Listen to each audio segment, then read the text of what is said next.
You know,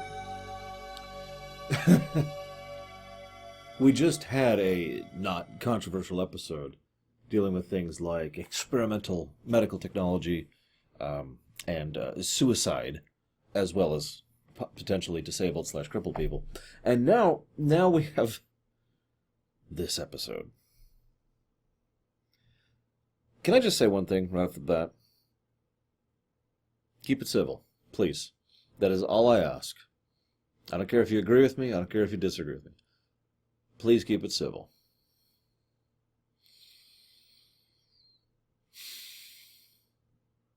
Okay, now that we got that out of the way, can I go and admit something?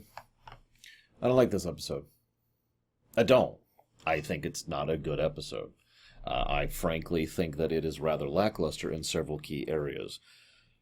The B-plot is pedantic and rote.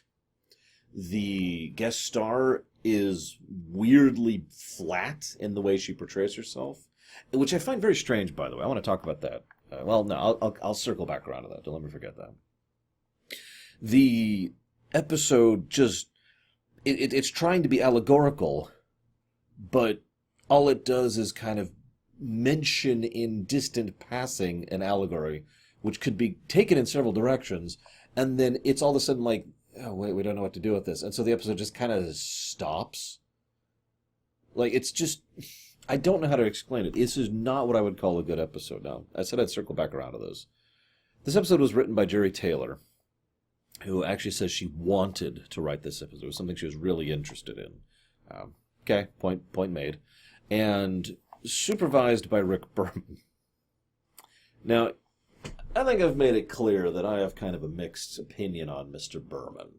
On the one hand, he's a horrible, despicable, disgusting, terrible individual. But on the other hand,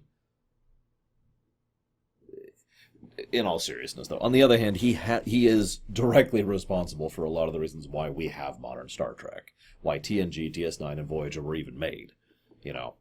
So I do have to admit I have a mixed bag, but I just want to share a quote that I have up here on my second monitor prepared for this, and I quote, having Riker engaged in passionate kisses with a male actor might have been a little unpalatable to viewers.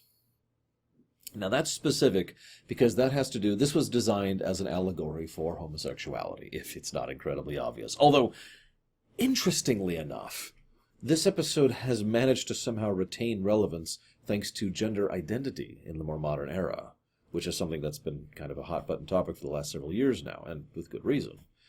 Now, that's a topic that I want to kind of say. I'm basically going to chop this episode into two halves. In the first half, I'm going to talk about the allegory. And then in the second half, I'm going to talk about the episode. So hear me out for a second. But I mention this because the actress who plays Soren is named Melinda Cullen, I believe. Let me double check that really quick. Yep. Kalia, excuse me. Melinda Kalia. There we go. And Miss Kalia, I have no idea if she's a good actress or not. She's been in a few other things that I've never seen her in. But she is pretty bad in this episode, like actively disinteresting, to the point where I feel like she's portraying herself as a very well-painted piece of cardboard. She comes across as weirdly bland. And I know I'm not actually the only person who brought this up. Several other people mentioned how strangely boring she was presented. And I wasn't able to determine if it was the actress or the director or the nature of the script or just some kind of miscommunication or whatever. I have no idea why this happens, but it's important. Because this is a I can't remember the term. It's a two-person script. There's a term for that in theater, where there's two people acting off each other, and that's the play, that's the one act or whatever. It's actually a really cool format that fits Star Trek pretty well, when you pretty much have the entire episode revolving around two characters. In fact, I can name an episode that I very much love right off the top of my head that does exactly that. Duet, over in Star Trek Deep Space Nine, Season 1. Right? But she just fails miserably in her role as Soren. I'm going to go ahead and say she for the most part, since she does identify as female, by the way, in case you're wondering. But that's an interesting point to bring up as well. But I don't want to get... So that's another point I got to bring back to. There's just a weird bundle of things to talk about in one bundle, so please forgive me here, guys. And I'm trying not to picture the internet getting a hold of this rumination and killing me with sticks because I said something wrong. Chemistry is very important to me when it comes to acting. Now, I've been asked to describe chemistry before, and really it's just about the dynamic between actors. How well they gel with and bounce off of each other. How well they complement each other. How natural or smooth or charismatic they come across when they are together. That's chemistry, right? And I can actually use a direct example. In this very episode, there's a bit where Riker goes to Troy, and they have good chemistry. It's this one brief scene, and they have surprisingly tight, surprisingly well-done chemistry between each other. You can see these two people as two people who are very close, who are very tight friends, who care about each other tremendously. And there's a lot of little subtle touches and details between how they interact with each other that showcases that. Riker and Soren have quite literally none of that, in my opinion. And that's important because the entire episode rests on their shoulders. More than anything else, that point right there is why I consider this to be not a good episode, a sub-average episode, I would say. This isn't like, Last Outpost or, the true Drex of TNG, but it is definitely below average in my opinion. Now, I said I'd circle back around to the attraction thing. One of the things that I have seen as an idea several times is the idea of mental and emotional attraction, which is divorced from physical attraction. Now, whether or not this is a thing in real life is something I don't even want to discuss because I don't feel like bringing it down the controversial box, but it's something that's mentioned many times when it comes to science fiction and fantasy both, as an idea that two beings who basically are physiologically incompatible nevertheless fall in love. The idea behind it, at least in my limited and amateurish understanding of the matter, is that it's all about the concept that there's something about someone's self which forms the core basis of attraction, completely divorced from the desire to have children, to put it into simple terms, the biological side of things, if you will. And I can see why that's an appealing thought, because to be perfectly blunt, I think that's an appealing thought, because I do think that that's a thing that's real, in my opinion, in real life. Now, it's hard to really say that, because I am a human, white, male who is straight, so I don't really have any legs to stand on here. But I mention that because that's kind of the core idea the episode posits. She is intellectually, mentally, emotionally attracted to him as he is intellectually, mentally, and emotionally attracted to her. Now, as it happens, they both happen to be the genders that they happen to be interested in, and that tends to work out. But I bring that up because they didn't know that until he didn't know that until he already had an attraction to her. Or at least that's what the idea kind of dances around. It doesn't make that very clear, and instead it tends to come across more as she happens to be a woman who he is attracted to because he likes women, which is fine. But it kind of curtails the allegory a bit when this is a guy trying to fight for a girl. That being stated, I do want to mention that I kind of wish the actor, the person playing Soren, had actually been male. I mentioned that quote from Rick Berman. That's because they were originally thinking about portraying Soren with a dude, who was going to be doing it. And that quote from Rick Berman is why they didn't do that. And because they cast Miss Kalia as Soren, they ended up casting females for all the race, so they all come across as kind of... There's a term for that. There's an unkind term for that too, but that's not what I'm thinking of. Like, when someone is trying to portray themselves as deliberately androgynous, but they're obviously female, because that's what this comes across as, at least to me. It probably doesn't help that their voices really lend themselves towards the feminine side of things. I mean, I've talked about this before. The human ear can always distinguish gender. I know what you're thinking. Why do you care about that, Laura? Because of sound editing. I'm serious. It's actually really hard to try and make a male voice sound female and a female voice sound male. So you can always tell. This actually came up with a video game I was playing recently where a character was female but was going through a modulator to make it look like that she was a he. But immediately I'm like, no, that's a she. You can tell because of the voice, right? So you can tell that all of these are actresses is kind of my point, which kind of hurts the point as well. Now, God, so I want to talk about the pronoun thing. I speak English. I used to speak a little bit of a couple other languages, and I am still trying to learn my own language that I'm developing, but I am an English person through and through, for better and for worse. One of the unique problems with speaking English is very big on pronouns when it comes to referring to people. Otherwise, you end up referring to someone by their name constantly, which just sounds awkward and weird, especially in common vernacular. Now, that means, to summarize, that it is more common to say, well, he went there, and then he did this, and then he went over there and did that, and then he went over there and did this. I said the word he there like 4 or 5 times, in just a normal way.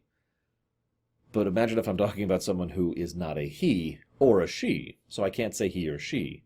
And all of a sudden, the language doesn't quite follow through on that. This is actually something I've studied in brief when I was designing my own language, because a lot of languages handle gender pronouns differently. And English is very heavy leaning on the use of he or she, and it's not the only language that does that, actually. So it kind of gets awkward for a natural English speaker, or a native English speaker, excuse me, to say something like, for example, well, they did this, and then they did that, and then they went over there, and they did this as well, using they instead of he or she, since they usually is being used to refer to as a multiplicative, which makes them just kind of stumble over it for a bit. Now, I know what you're thinking, Laura, why are you bringing this up? Because Riker brought it up. It's actually interesting. He mistakenly says he, she, corrects him, and then he apologizes, appropriately so, and asks what pronoun to use. And he flat out states that saying it is usually considered an insult. And it's true, it is usually considered an insult. And we've been trying to figure out ways around this in English for, the better part of several years now. But I only bring that up because I'm actually amused they bothered to address that simple problem. Because it's not like Riker was trying to be offensive or anything, right? He just didn't know how to vocalize what he was trying to say. And again, it feels weird to say names. Bob went and Bob did this, and then Bob went over to the Bob area, and it just feels weird when you use someone's name the whole time. Then there's a few scenes which just kind of meander. What makes males different from females? Yeah, that's something I don't even want to touch on. But I do find it interesting that Riker flat out says that there are very obvious and distinct physical differences, because duh. And yet, whether or not there's emotional distinction between the two is something that is a debated topic. I actually think that's interesting, especially for something that came out in the 90s. Or at least I think it was the 90s. Hang on, I gotta look it up real quick. What's your release date? Oop. 92. I was right. Early 90s. I am a little surprised they were able to do that. Although, of course, the whole point that Riker's trying to get across, and indeed that Miss Taylor was trying to get across, was that males and females were equals. That they were different, but they were still unified, which is something I've actually talked about before. We can disagree, but we can still be on the same team. The very Star Trek ideal, as I've said before. Then they have to go for a couple of cheap jokes. Because you gotta go for cheap jokes when you talk about gender, right? I think it's a law somewhere. Oh, we can't even leave the toilet paper up. Even Voyager did this, by the way, with the Tom and B'Elanna thing. I'm not even joking. For those who haven't seen, there's literally an episode where Tom is ignoring his wife, munching on popcorn and watching TV. I guess she's not his wife at that point, but you get the point. Anyways.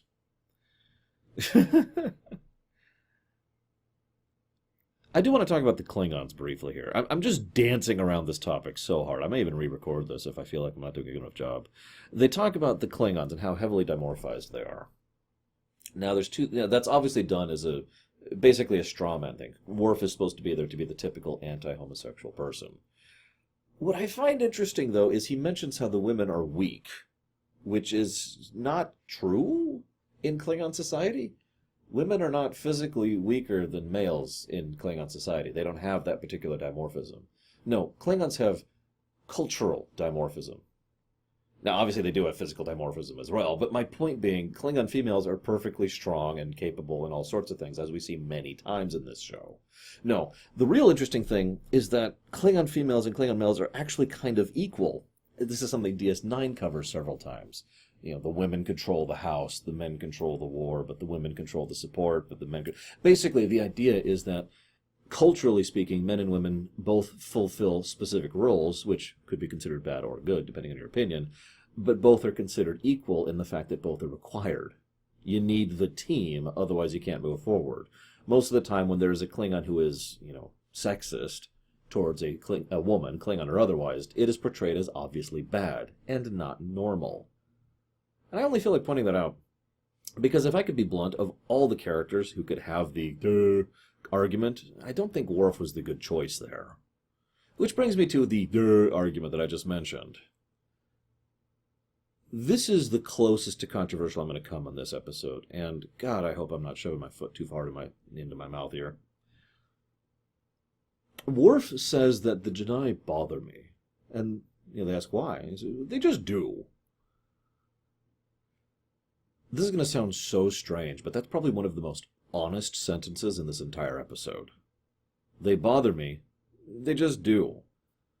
There's not a concrete reason there. There's no real rational thing. It's not like they are actively against his ideals or doing things he finds abominable or trying to hurt people or doing anything actually evil, disgusting, or terrible, awful. They're not even something that really bugs him that much. They just kind of bother him. They just do.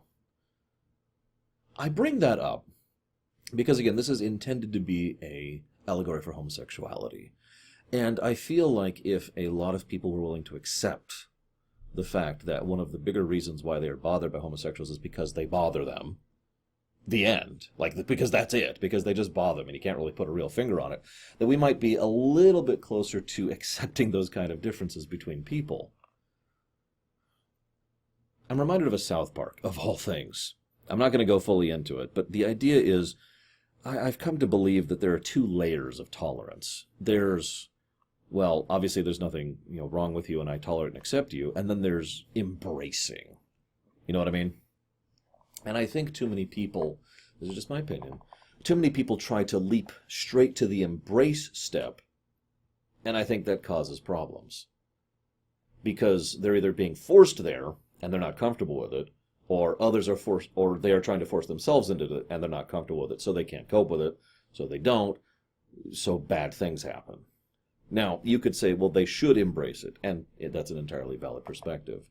But reality tends to incline itself more towards weaning into something, or weaning off something for that matter, rather than simply, all right, everyone is now a turkey. You know what I mean? And I bring that up because, like I said, I kind of like the way Michael Dorn just said the sentence. It was so simply human, ironically enough. Why do they bother you? Well, they just do. I don't know. They're all the same. No genders. Just It doesn't have anything. He doesn't have anything real there, right? Anyways, so now that I've shoved my foot as far into my mouth as I possibly can and gotten my entire channel destroyed, and of course demonetized, and I'm gonna have to go jump off of a cliff. Now that we're done with that, let's talk about the episode proper. Don't worry, this will be short because the episode kind of sucks. I wanted to talk about all that stuff first because the last thing I want is for someone to say, oh, you just don't like this episode because it's an allegory. No, I don't like this episode because it's not a good episode. I was thinking to myself, why aren't the Jedi part of the Federation? And then it just kind of clicked with me. They couldn't be part of the Federation. If they were, none of the unveiling of the episode would have happened. There would be no, how does this gender work, and how do your people reconstruct themselves, and is there such a thing as an under society of your own people? None of that would have happened in the Federation, if they were part of the Federation, because they would have known it all already. So they had to be kept in the dark.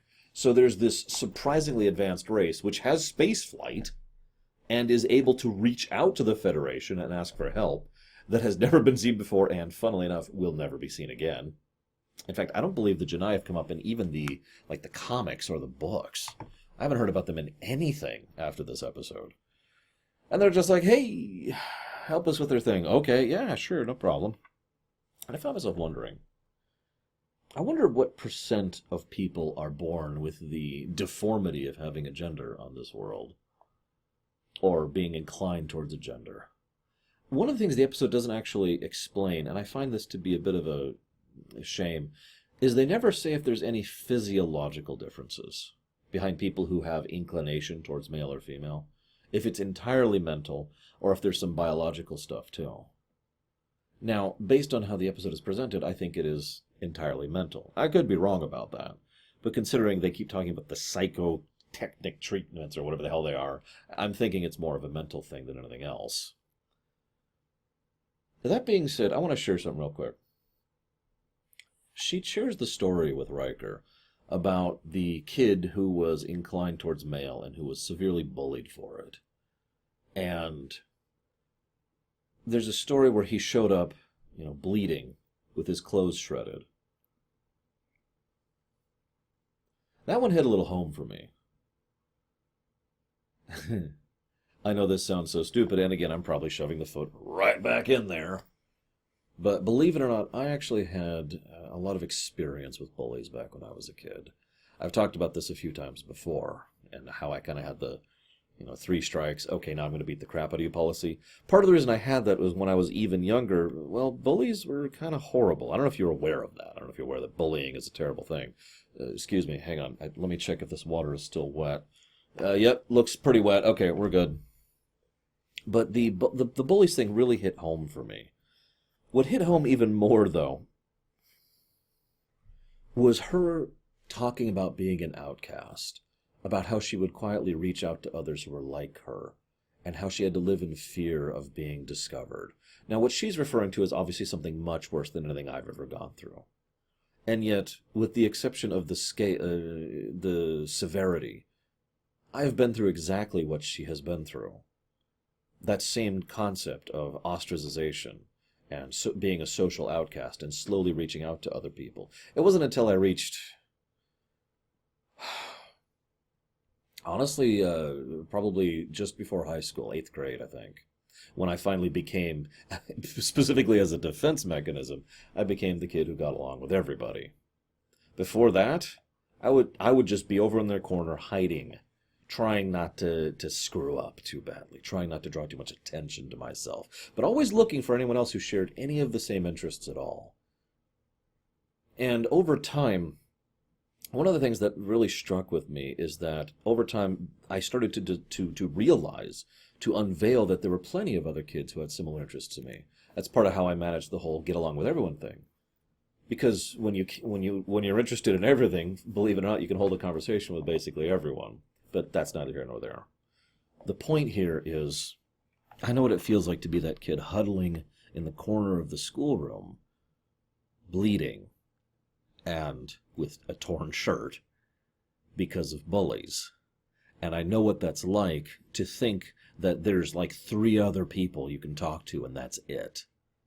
And it took time and effort and years to slowly discover the fact that that was not true, that there are plenty of us, to put it into simplistic terms. Now, again, I can't even begin to imagine going through the severely worse things that this woman is describing, that the kid that she describes went through, which she describes as a full-on dystopia. In fact, I wrote down the literal definition of dystopia because I think it is relevant. An imagined state or society in which there is great suffering or injustice, typically that is totalitarian or post-apocalyptic. That is what she's describing of the Janai society, in my blunt opinion, a full-on dystopia. The story of the kid being forced in front of the entire school and telling them how happy he was to be cured. I may not be gay, or transgender, or androgynous, or any other thing, but I can understand completely how horrible that concept is. The idea of being told that I have to be cured of, for example, liking video games.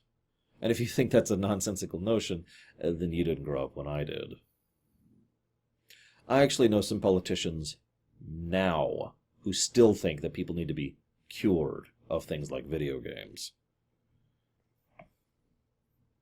Or Star Trek. You remember when liking Star Trek was considered a disease? I'm sure some of you do.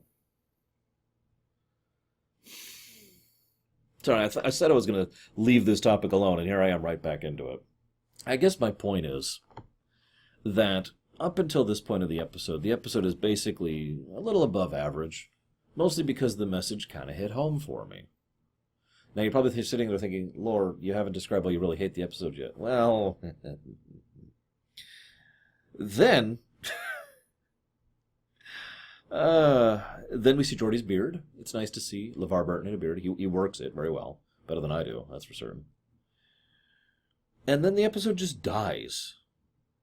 Riker, what happens is so rote and cliche that it is divorced of all emotion for me. Because what happens is the reset button is hit as hard as humanly possible. Soren cannot be a recurring character. This is TNG, we don't do recurring characters, don't be ridiculous. Even DS9 barely does recurring characters, so no. No.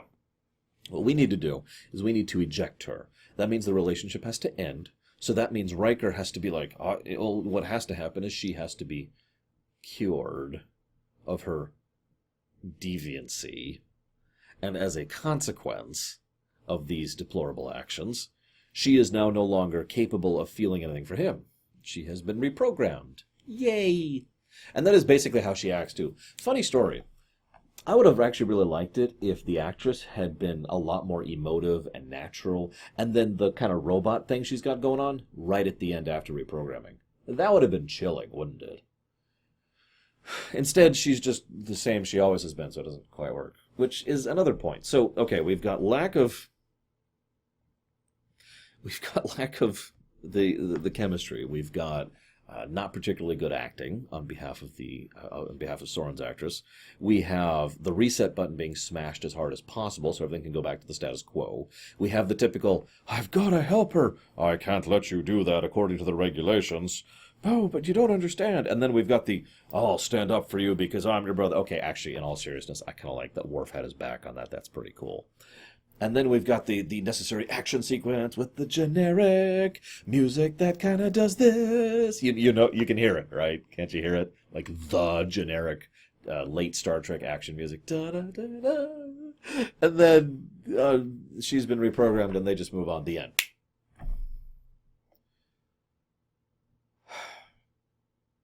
This episode had no balls, ironically enough. And even if you completely divorce the episode from the allegory, what you're left with is a boring B-plot that has nothing to do with anything. It's not exciting. It's not engaging. It's not difficult to overcome. It doesn't inform the characters, the setting, or the plot. It's just kind of there off to the side. A prototypical bad B-plot. The dynamic between the two leads who have to carry the entire episode is not good. The actress is not good, and the episode is reset right at the end. I'm pretty sure this is when Voyager began. Right here. And it's funny because this is an episode being pushed by Jerry Taylor and Rick Berman. Huh. To be clear, I'm being sincere.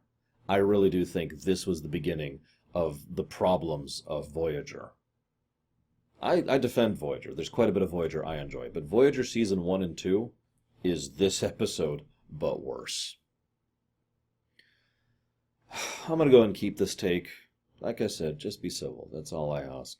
If you want to call me out for something that I said wrong, that's okay. Just, be civil about it. That's all I ask. I hope you guys have enjoyed. I'll see you next time.